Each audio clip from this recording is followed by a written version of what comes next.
Welcome back. As I said in my intro, we are going to dedicate this episode to football and particularly to Ahli and the Zamalek participating in the CAF prestigious football competitions, whether it's the African Champions League for Ahli or the CAF Confederations Cup for Zamalek.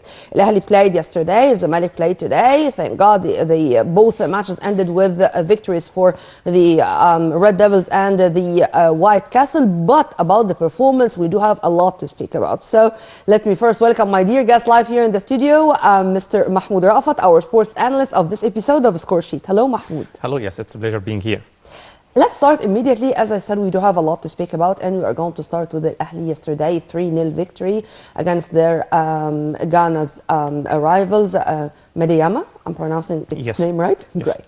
But the three goals in only 20 or 25 minutes, something like that, in the second half. And the first half, the performance was terrible, if I may say so, despite the fact that we are playing here in Egypt, in Salam Stadium. And I mean, the exhaustion, the field, stuff like that, I'm not going to count on them. And I'd like to focus on the formation of Al-Ahli and their tactics. To start with, okay, yes, I'll be starting with something in common because in the last matches we used to have, a not good performance regarding lots of shots, but unfortunately when we are talking about attackers, how many goals Al-Ahli is scoring and how Al-Ahli is managing the game itself, it's a real problem, okay, because we do have lots of changes. First, we can talk about transfers, but let's talk about something which is about the numbers of the game of yesterday. How many shots Al-Ahli managed to have, and at the same time, what was the problem with Al-Ahli itself? So we can see Al-Ahli has more than let's say 26 26 shots on the game of yesterday, and at the same time we can see it's about only 7 on target, so it's a poor percentage. And at the same time we can talk also about the attackers and about decisions about the finishing itself. This affects the Ahli a lot, and this is one of the main differences between last season with Kolor and current season. We can talk about last season. By the way, while you were speaking, we are going to have the statistics and the pictures on screen. Okay, that's great. So we can see Al-Ahli is in the top of this group. It's expected that Al-Ahli will be going through and moving to the next stage. It's fine. And we can have also some numbers about the game of yesterday. So we can move to the next one. They are going to continue. Just continue. Okay, it's about how many shots Al-Ahli managed to have for yesterday, and also what's the problem of profiling. Here we can see, for example, the profile which is missing for Al-Ahli this season. Okay, we can see on this match was about last season, Al-Ahli against the Zamalek, and how Kolor used Hamdi Fathi. Hamdi Fathi is there trying to join the striker, trying to to take or to exploit the empty spaces. He's moving like this, and this was on the first half. On the second half, it has more chances because Al-Ahli and with the movements of Hamdi Fathi exploited the problems and defensive issues of Zamalek. So when we are moving to the next picture, we will be finding, yes, this one. Hamdi Fathi is there with Omar Gaber, who was playing on the midfield. And when we are moving next, we'll be finding that Hamdi Fathi, is moving and escaping of his marking man. And you can see Omar Gaber, who is written on red, he's a bit far. And now it's a big empty space, and Hamdi Fathi is trying to exploit it. And at the same time, Hamdi Fathi is going there. The ball played to him, and then he assisted a goal for Kahraba. This was the first goal. After this, we can move also again to this one. For example, this is Muhammad Magdi Afsha. Okay, he's good, but he's not attacking threat as Hamdi Fathi or even Imam Ashur. He's a good player, but you can say you cannot depend on him a lot. This is a picture of the second goal for the same match. We can see Hamdi Fathi, and he's trying also to escape of his market man. And when we're going to the next picture, we can find him. He's already escaped, and he's already going there to trying to exploit the space on the blind side of the defender, and he's going there. And when we moving also, you can see he's assisting for the second goal. He's did the same, by the way, for the third goal. And he's what is or how Kolor used them. He used him because he's amazing when he chose the time to to make his run and to exploit the empty space, and how he's escaping from the marking. So he's a profile of a midfield who can have good engagement, and he can also trying to let the striker have lots of spaces. Then you were telling me that the gap which was found after Hamdi Fathi's departure made such a negative impact on the performance of Al Ahly in general. True? Yeah, exactly. Also, we But can. are you telling me that Al Ahly cannot find an alternative, someone who can fill this gap? Or is it Koller's responsibility even to change the tactics to manage this gap after the departure of Fathi? Okay, it's you can say this problem has many things we can talk about. First, we can talk about the player who's come instead of Hamdi Fathi. Hamdi Fathi went because he has a very good offer, but now we are talking about Imam Ashur. He's a different profile. He's one who is looking forward to create more chances, more than going into the box and trying to. And he harmonized easily with Al Ahly. He's an amazing player, by the way, but Yeah. he's different profile. He is someone who is like more to create chances. He's amazing at 1v1. He's also very good when we are talking about the physical part, defensive part, same as Hamdi Fathi. But when you are talking about someone who joined the attacker in the box and trying, to have more aerial duels and trying to win headers or trying to finishing by his right foot, his left foot, like Hamdi Fathi used to do on the big occasions. For example, when you are talking about the semi-final last year against Raja, Hamdi Fathi was there because the first half he was not there, and Al Ahly needed Mohamed Abdel Menam to win there at the last minute to score from a header. And second half, Hamdi Fathi was in, and then he managed to score the second goal by his left foot. So this is a match. Also, when you are talking about the final of the cup against Pyramids, Hamdi Fathi was there, and he scored by a header, amazing header. He went to attack the empty space, and he had a very good challenge, and then he scored the second goal. Ahly won this match because of. Are you giving me Hamdi Fathi as only an example? Yes, exactly. As an example about a very important missing profile here, because now we are talking about lots of crosses this season, but the legs in the box is not enough. The attacking threat, when we are talking about how many one can attack the box and can give better chances or better position or better situations for the attacker trying to exploit this. And this is one of the main issues Modest are facing right now. Sometimes there are not enough crosses. Sometimes there are not enough legs in the box. Not enough crosses. This is something which, by the way, but it's not only in Al Ahly. We do not have any more. You are that young, but anyways. We do not have the over of Mustafa Abdo nor Yahya in this one of the golden generations we have. But let me focus on yesterday's match because this is going to be the example of what's going on. What's your justification of scoring 3 goals in only 20 minutes? Because in my humble opinion, any good coach, whenever he can modify his tactics and make his changes in a way that is very much, let's describe it as excellent in front of the rivals and achieve the 3 points or the victory via 3 goals in only 20 minutes, this is amazing. Is this what happened yesterday? No, Al Ahly has a very big problem when it comes to finishing. Okay, we can see this on the final of the Super Cup. Yeah. Al Ahly, trying to make lots of crosses, and sometimes there was no one there trying to exploit this, and we managed to play with defenders to join the penalty box at the end of the match, and it doesn't work well. When we are talking also about the game against Mamelodi Sundowns, Al Ahly facing the same issue about a poor finishing. Whether we are talking about the first match, we have good chances. Second match was something a very big problem, a very big example about this. Al Ahly suffered about this. No one to finish, even from a penalty box. Malul missed it. It's okay, it's fine. But what about the other chances? We really have big chances. We can end the first half, for example, like 3 or 4-0, But it's about poor finishing, poor decision. I believe also Kollar can work on the finishing with players because he already managed to let the player having a very good attacking situations where they can finish easily. It's just a matter, of more practicing. And let's confess that Kahraba, Shahat, for example, under Kollar are very much different. But since you mentioned Sundowns, by the way, you are not speaking much about yesterday's match. Yeah. But since you mentioned Sundowns, I'd like to open a new chapter on Sundowns before going into the details again of yesterday. What's really amazing about Sundowns that they do not keep the ball in their foot. I mean, whenever a Sundown player is getting the ball, he knew when he is going to pass and where. I mean, he's not going to pass the ball to his teammate when his teammate is there, but he knew after just 20 seconds when this player is going to be, and then very accurately the pass is going to take place and it's going to be there. sometimes I feel that we are trees. We do not run without the ball, and this is a big mistake or a defect, if I may call it this way. If you please elaborate on that. Yeah, okay. Okay, by the way, about the match of yesterday, I didn't talk about it too much because it is the same issue, because also, it's not a match that we can, for example, talk about too much about what issues, because it is the same issues, and at the same time, it's not versus a big side, But it is the same issues there about poor finishing. When you are talking about Sundowns, it's amazing club. Why? Because it is the best club in Africa that applies the modern football when it comes to the positional play. You can see about patterns of play where players are positioning, and you can see the support, they know exactly where they will be passing the ball before they receive it. So you can see it's about patterns of 1, 2, 3, about this. They occupying well about the wide and the depth. They can finding a very good support about when it comes about, the passing lanes and how, or what about the movement itself. About the big teams, it's not just about scoring goals. You can score a goal and it's fine, but after this, how will you be managing the game?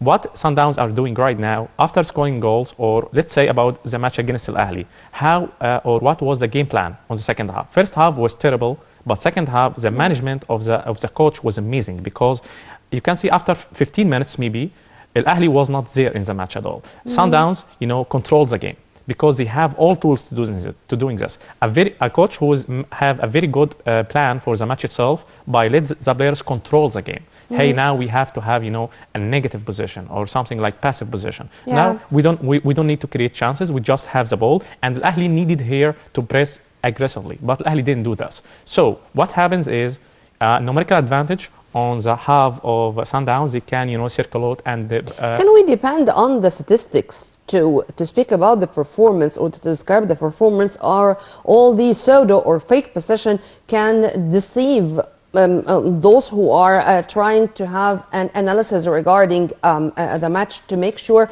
that the lessons learned by the players and by the coach are going to be that beneficial in the coming encounters? Because in the case of Ahli, for example, Ahli is going to travel next Thursday, inshallah, to face Young Africans of Tanzania, and we hope that this is going to be a better performance, far from the result, a better performance. Yeah, okay. Ahli can improve, the way they manage the game itself. They can improve the control on the game, because Al Ahly needed this. For example, against Al-Wydad last year, we managed to score a goal. It was amazing, but in the last 10 or 15 minutes, it was like a ping-pong game, So anytime Al-Wydad could score goals, so Al Ahly needed to improve this a la Sundowns, They need to control the game better, to trying, to prevent the opponent to trying to reach to Al Ahly area, because Al Ahly conceded goal, I don't want to say easily, but it's not hard to score goals. To concede goals. So this is the point for Al Ahly. Weiler doing this very well. He knows exactly how to control the game itself. Moussimani lacking this, and the same now we can apply it, for Kolor. Kolor have amazing impact for Al Ahly comparing to Moussimani when it comes, to the phases of the game itself. The way Al Ahly is building up or progressing the ball, it's amazing comparing to Moussimani. And also, lots of attacking solutions. So we can see Al Ahly despite the fact that we're talking about the very same players. And even the newcomers, they came and they harmonized that easy, with some exceptions, of course. And this was not the, if you permit me to say so, this was not the fault of the manager. It was the fault of the nature of this player and how he fits. Because with all my respect, there are players who would fit 100% in their teams, but not to fit in a team like Al Ahly or Zamalek. True? Yeah, exactly. So, and then we can talk about transfers. We can look at what transfers Al Ahly managed to have on the recent years. We can talk about, for example, one of Ahmad Sheikh. He was an amazing player, and when he comes to Al Ahly, we can see a ghost.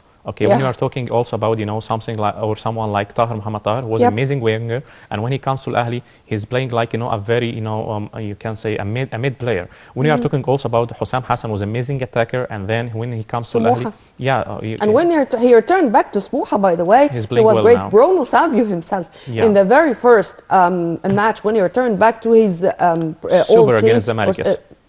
He was a super hat-trick or hat-trick, something No, like that? it was only one goal against Zamalek on the first match. No, when he returned back to Bolivar, what? Yeah, he scored about a hat-trick. He scored 3 goals, Yeah. meaning that it was not his fault, or he did not fit. Yeah, okay. Sometimes the manager needs to, to give the players more confidence about what they are doing, trying to improve them about their weakness points, trying to, to let them have a better setup and better players around them. So, for example, if you are going one versus one and you can see, for example, a fullback is supporting you, then you will be playing better. But what if it's 1 versus 2? Or such situations, the manager has to provide or to let the players having better situations when it comes to the attacking player. And this is what exactly Kohler is managed to do with wingers. That's why we can see now better performances when we are talking about Percy Tau or Shahat. They are having more or way better attacking situations because of Kohler himself. He's positioning the player very well. We can see the progression of the ball is amazing. So now they can have one-on-one very easily on the wing. And but now what are the main problems of Kohler with Al-Ahli?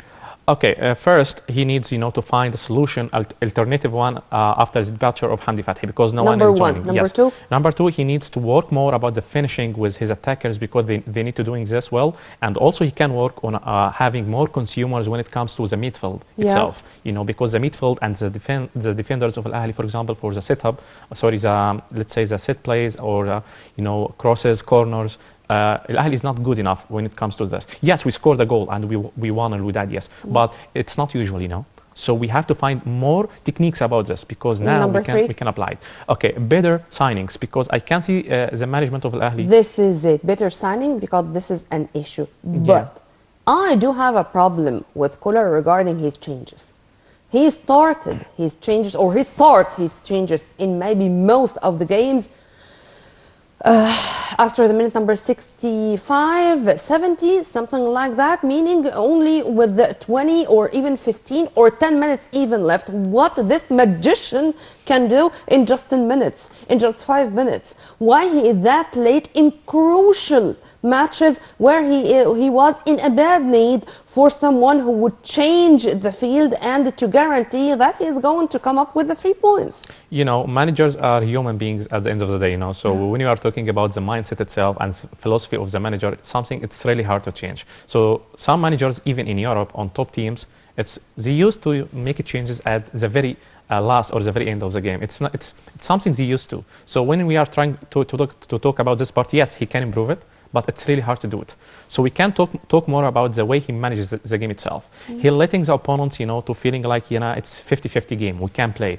But Weiler used to control the games, to work more, to have his players on the half of the opponent and then working on the settled attack. Now we have our players and positioning very well on the half of our opponent, then we can work better. And then counter-pressing and the rest defense was amazing also. But now when you are talking about Kohler, he's amazing when it comes, to having lots of patterns and lots of attacking solutions comparing to Moussimani, for example. But at the same time, he needs to work more on the finishing as the game of yesterday. Yesterday, Al-Ahli have 26 shots, but unfortunately only 7 on the target.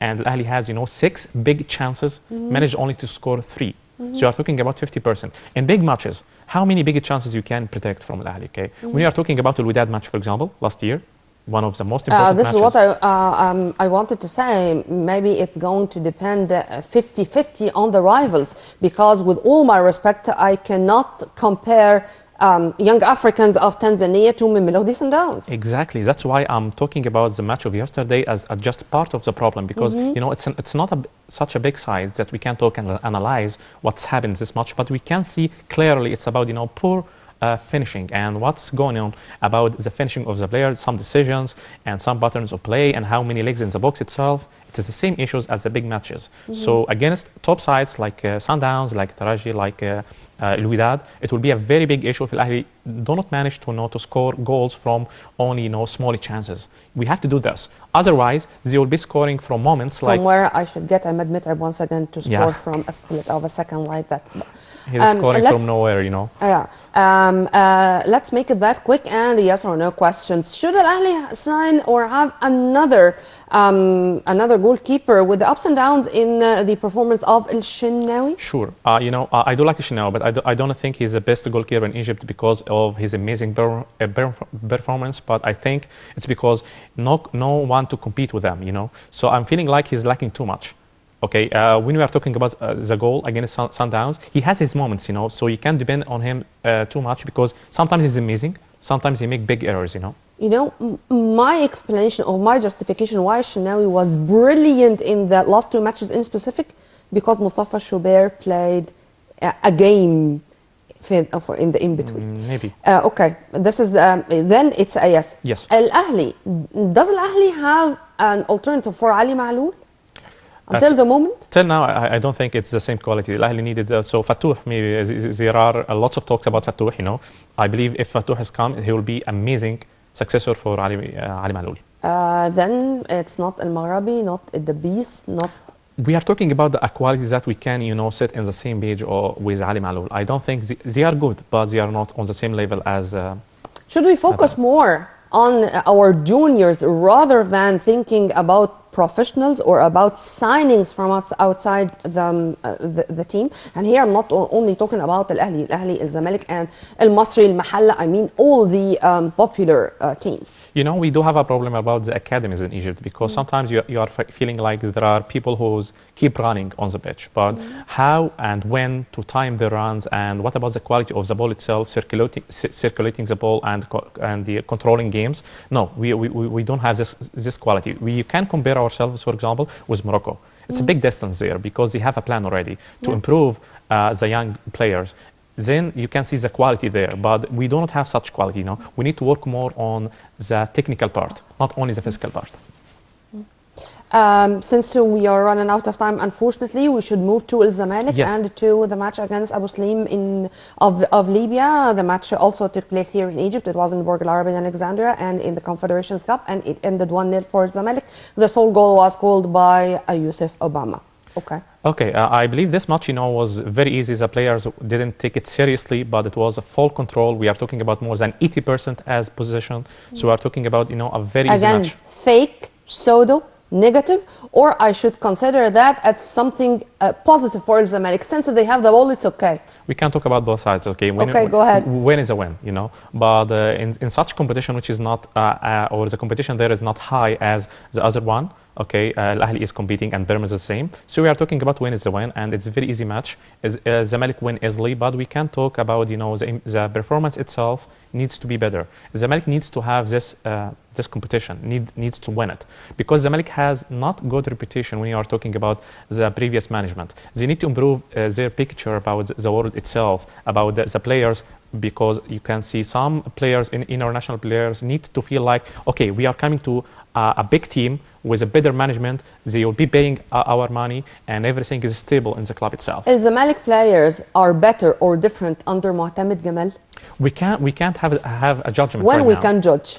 Okay, it needs time, because we need, you know, to see, for example, 4, 5, 6 wins in a row. We need to see good performances, even if wins let me put my question in other words, and would you please, far from diplomatic answers, okay. Should Al-Zamalek sign a foreign coach, or Al-Zamalek should give Gamal a chance to continue and to prove himself as a coach? Because I don't know till when we are going to depend on foreign coaches and forget about our great coaches. I mean, we have not reached the positions we have reached except under Hassan Shahata and Mahmoud Al-Gohari. Yes, I totally agree with you that we can give these local, or let's say national coaches, they have to take their chances, because also one of the question I was thinking about, why someone who was amazing like Ihab Galal was the coach of the national team, and then after, you know, few matches he's went off. So we need to give them more chances. We need to let them have, for example, a full season, you know, to get used about the players and to get know more about the best XI to be starting matches, the best chemistry with the players itself. So yes, I believe he needs a chance, but at the same time, we can't, for example, wait for a long time to see, for example, 2, 3 win matches out of 10, you know. So he needs also to focus on some wins, at the same time he needs to improve the performance to be having good chance, because we are talking about a big club, one of the biggest club in Africa. So we need wins beside good performances. What should he do? Okay. I mean, what are the most important steps which should be taken by Mu'tamid Gamal to prove himself as a coach and to continue with Al-Zamalek, or to force the Al-Zamalek board to wait and to give him the full chance? He needs first to know exactly what is the best 11 to be starting matches, and then how to use them. For example, I'll be having here the best 11 players, and then when we are going to the pitch, they have to know exactly what they are going to do. For example, we are going to press high, we are going to score goals like this. We have a specific specific patterns of play to score goals, But does he specific have plans. this luxury? I mean, he have a lot of names, and just to have this musical seats game and to know who will play where and how to change these tactics on the ground as what he did today, and to let two wingers to have four pressing in the attack and stuff like that. Yeah. Is it easy for him? It's not easy, okay? That's why he needs time. But at the same time, he needs to show that he has, points of or some good impact when you are talking about how he uses the players itself. What is, what is the system or the plan of the team? We have to see this. This will be, a good impact, and yes, then he will be needing time. But what if we can see, the same team that we used to, a team who can, have a draw or a lose against, low or let's say weak sides. Of course, this will not be accepting by, the public itself or the ones who love Zamalek. So he needs to have some wins, and same time he needs to work a bit about the performance itself. But wins are the most important right now for Zamalek. If he managed to make wins, then he'll be having more time. But no wins, then the atmosphere will not be good, and then we'll be listening to some claims. Yes, we need to fire him, and 4-1 will be better. As we used to. Some wins will be granted him more time. Let me know what are the important or the very obvious gaps in Zamalek.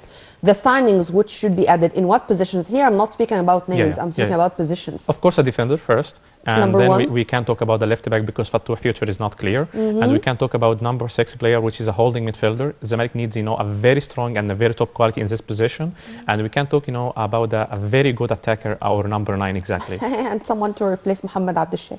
Okay. Shifu should say goodbye with all my respect. Yes. So it's age. No one. It's age. This is it. No one can beat age. So at a specific time, we need to change this. Okay, that's why I thought that, or I mentioned that we need, or Zamalek needs, to have a new left back, which has a very good quality. Yeah. Okay. In the same time, holding midfielder is, I believe, it is the most important position Zamalek needs to have. So if I am going to make it one by one, it will be player number 6 holding midfielder, then an attacker number 9. Then we are talking about 1 or 2 defenders, So then Zamalek will be better and better, and we can count sometimes on the attackers, especially Zizou.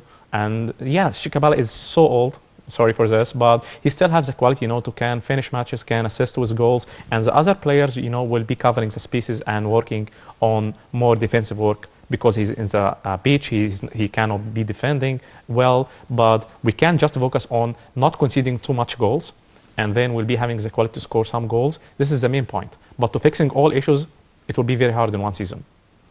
I do not dare to say that the Jaguar is old, by the way.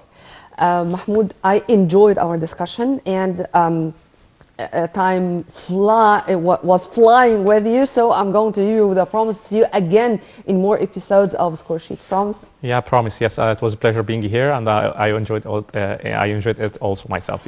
Thank you. Okay, thank you. We were very much delighted to have with us live here in the studio my dear guest Mahmoud Rafat, our sports analyst of this episode of Score Sheet. To meet again same time on Nile TV International. Many thanks for watching. With all my love, this was Nurmina Abdurrahman.